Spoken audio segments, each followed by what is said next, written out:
And so with Starbucks being the leader in the industry, we figured that we would analyze their strengths and weaknesses. And so to start off with, Starbucks does a really good job with diversification. And they do that with some of their subsidiary products such as Tivana, Ethos Water, which kind of give a larger offering to the consumer. It's not just coffee, which also helps limit their exposure to risk. So if demand for certain things goes down, they've still got a tea option. They've got some water, for other customers as well. Also, Starbucks has the strongest supply chain management in the industry, and so that kind of helps keep prices down while also maintaining the highest quality product.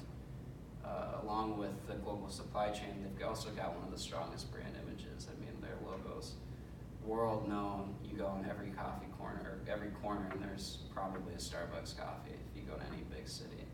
Also, their experience in the industry is probably their greatest asset. I've been in business for around 50 years, so if you take an in-depth analysis at all the leaders, I mean, it's a pretty correlating factor with age and also their market share. Also, one of their big strengths would be their mobile order and pay system.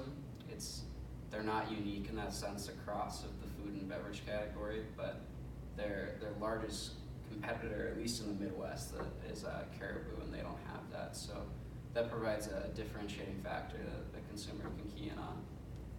So now that we kind of talked about those strengths, we can go into some of those weaknesses that every company's bound to have.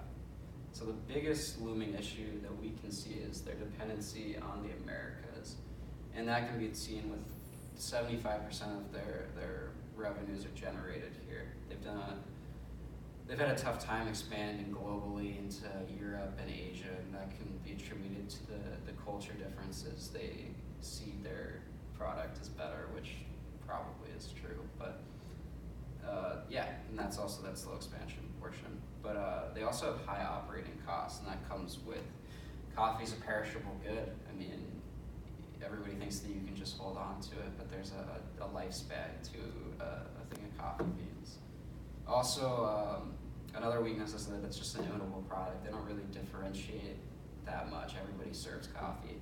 I guess you could argue that their frappuccinos and things like that are not as imitable, but in general, they're not doing something extremely innovative that no one's doing.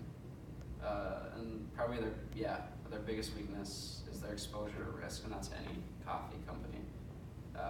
Coffee bean price fluctuations can really hurt or help the company, and so it's somewhat volatile in that sense.